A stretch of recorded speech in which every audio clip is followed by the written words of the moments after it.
Boa noite, meus queridos irmãos da Igreja Presbiteriana de Nova Belém e demais irmãos que nos assistem nesse momento. Hoje a nossa mensagem será sobre um dos acontecimentos da Quinta-feira Santa, quinta-feira que precedeu a crucificação do nosso Senhor Jesus Cristo. E dentre tantos acontecimentos, nessa quinta, como os discípulos que prepararam a ceia, o traidor que foi indicado, a última ceia, Pedro foi avisado, Jesus no Getsemane, depois Jesus foi preso. Dentre todos esses episódios, nós vamos falar sobre Pedro, que foi quando ele foi avisado. E hoje falaremos sobre isso e amanhã falaremos, amanhã às 19h30, sobre a crucificação de Jesus Cristo. E no domingo, às 9h30, sobre a ressurreição do nosso Senhor Jesus Cristo. Nesse momento, então, nós vamos ler o livro, o Evangelho de Marcos, capítulo 14, verso 27 a 31.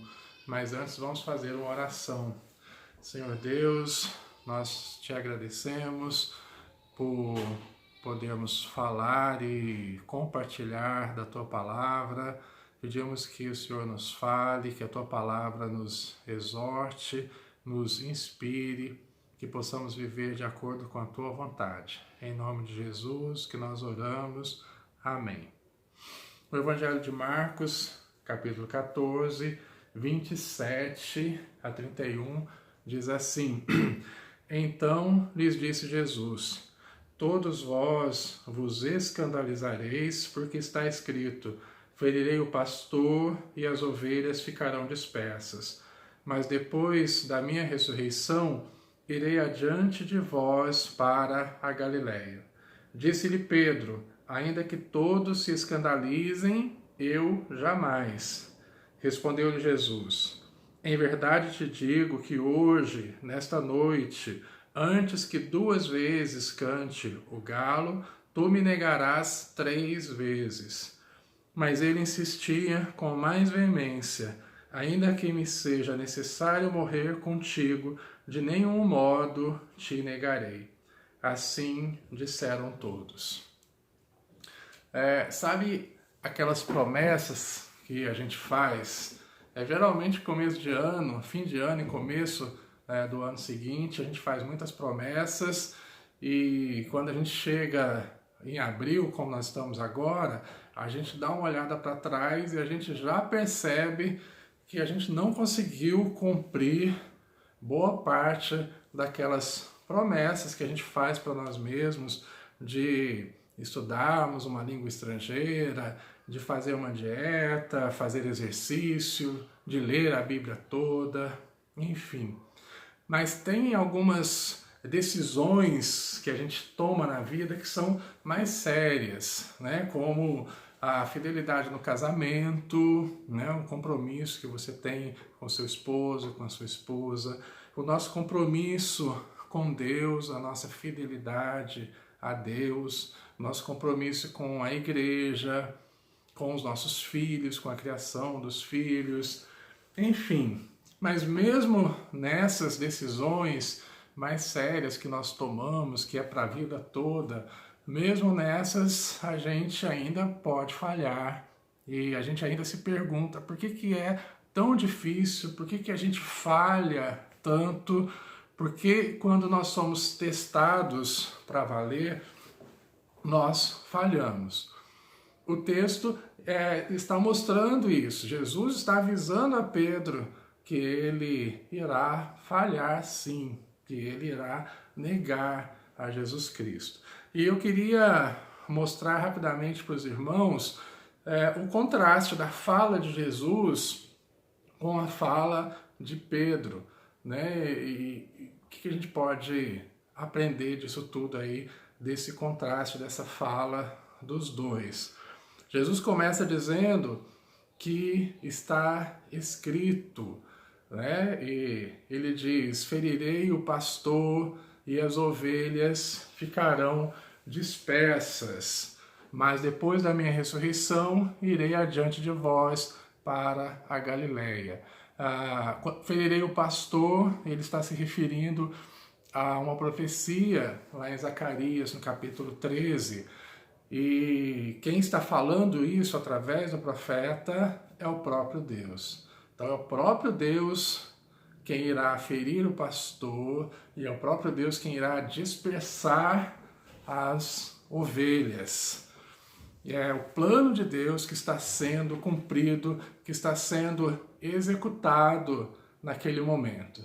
Então Jesus fala aí da sua morte, que irá acontecer logo em seguida, no dia seguinte. Ele está falando das ovelhas, dos discípulos e os demais seguidores dele que serão dispersos. Ele fala da sua ressurreição e também do seu reencontro com esses discípulos na Galileia. Mas repara, eu queria começar com a fala de Pedro agora, para você entender o contraste entre a fala de Pedro, representando também os discípulos, e Jesus. Pedro, ele trata as palavras de Jesus com descrença, né? Após Jesus falar o que falou, Pedro responde: ainda que todos se escandalizem, eu jamais. Né? Então, além dele não dar muita atenção ao que Jesus acaba de falar, que é a Escritura que está se cumprindo, que ele irá morrer, que ele irá ressuscitar, Pedro parece que não escutou aquilo e ele trata as palavras de Jesus com uma certa descrença e ainda com um sentimento de superioridade para com seus colegas, com os outros discípulos. Um sentimento de orgulho mesmo, lembrando até da parábola do fariseu e do publicano. Ainda que os outros te neguem, eu jamais farei isso. É o que Pedro diz.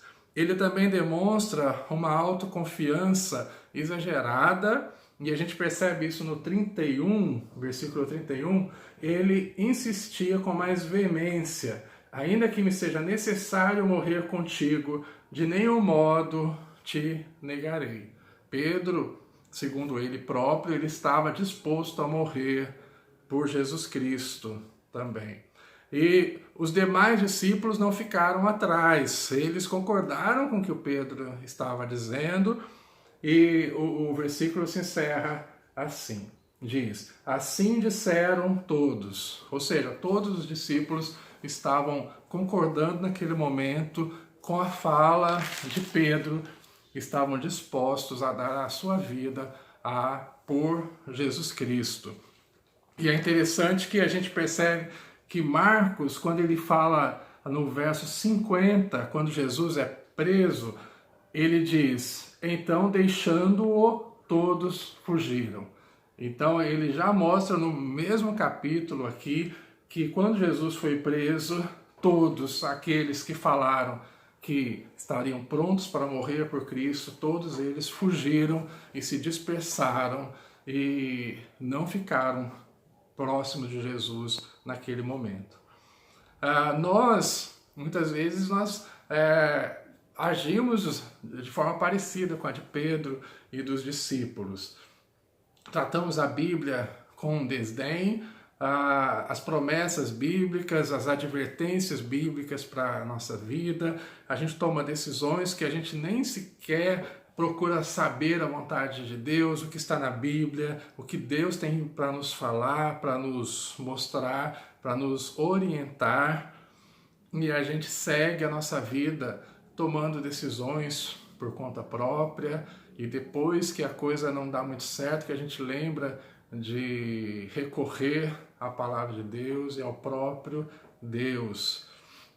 Também, muitas vezes a gente pode cair no mesmo erro de Pedro, de esse sentimento de superioridade, de que só acontece com o outro, comigo não acontece.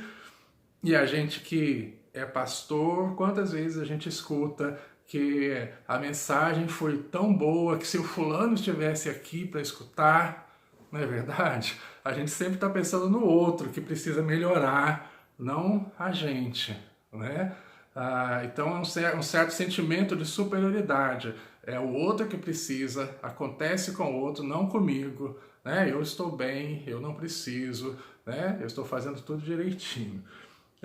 E assim a gente vai demonstrando uma autoconfiança exagerada, como a de Pedro, né? Essa confiança em nós mesmos, nas nossas capacidades, nos nossos talentos, na nossa forma de resolver as coisas. E aí, eu queria que você prestasse atenção agora no inverso, no que acontece, no contraponto agora, que é Jesus falando, né? Jesus, ele mostra, ele diz que estava escrito, que a profecia estava se cumprindo, que ele morreria, que ele ressuscitaria e após ressurreto, ele encontraria com os discípulos na Galileia. Ele diz, eu irei à frente, encontrarei com vocês lá na Galileia. Ou seja, quando vocês chegarem em casa, eu estarei lá esperando vocês. Jesus, ao contrário de Pedro e dos demais discípulos, ele levava a sério as Escrituras, porque está escrito, porque está se cumprindo a profecia, porque os planos do Pai vão se cumprir e este é o momento, né? E outra coisa interessante, importante da gente perceber é que Jesus, ele estava disposto a passar pelo sofrimento, apesar de nós, apesar da arrogância, apesar da não compreensão, apesar dos erros e das mazelas de cada um de nós, ele estava disposto a passar pelo sofrimento, por obediência à vontade do Pai, para que se cumprisse os planos de redenção e de salvação do Deus Pai. Também o texto não fala, mas fica claro a prontidão em perdoar. Ele não usa a palavra perdoar aqui, mas fica claro no texto essa intenção de Jesus que diz assim, após eu ressuscitar, eu estarei com vocês novamente, nós estaremos nos reencontrando. Ou seja, vocês vão me negar 3 vezes, Pedro, vocês todos irão me abandonar na hora que eu precisarei de vocês, vocês irão se dispersar, ninguém ficará para me ajudar, mas ainda assim eu vou encontrar com vocês, na casa de vocês, aonde vocês estiverem, lá na Galileia, eu vou à frente de vocês, né? É esse amor que leva Jesus a morrer por nós e a perdoar os nossos pecados, a entregar a sua vida por nós, apesar de nós. Esse texto, ele nos leva, ele nos conduz, né, o nosso coração a entendermos e sentirmos o amor de Deus por nós. Então você tem a falta de fé do homem, a falta de noção humana, a arrogância, a autoconfiança, e do outro lado você tem o amor de Deus através do seu Filho, esse amor que é doador, que é perdoador, que é sacrificial. Você tem Jesus que leva a sério as Escrituras, que está fazendo de tudo, obedecendo ao Pai para que se cumpra o plano de Deus. É esse amor que está disposto a passar por qualquer tipo de sofrimento por nós e de nos perdoar apesar dos nossos pecados e das nossas dificuldades e de até mesmo abandonarmos no momento mais difícil em que ele passaria na sua vida. E diante desse amor, como que nós ficamos? Já que nós somos tão inconstantes, nós somos pecadores, nós pensamos em fazer as coisas, mas logo não conseguimos fazer como a gente gostaria de fazer. né? E a gente fracassa mesmo, e Pedro ficou com esse sentimento de fracasso, né? E como que a gente faz? Primeira coisa, a gente precisa reconhecer o pecado em nós, né? A gente precisa reconhecer que o pecado nos afasta de Deus, que por nós mesmos nós somos inconstantes, sim. Por nós mesmos a gente quer hoje, e Paulo falou isso muito bem, né? Porque o bem que eu quero fazer eu não faço, mas o mal que eu não quero eu acabo fazendo, né? O pecado faz isso com a gente.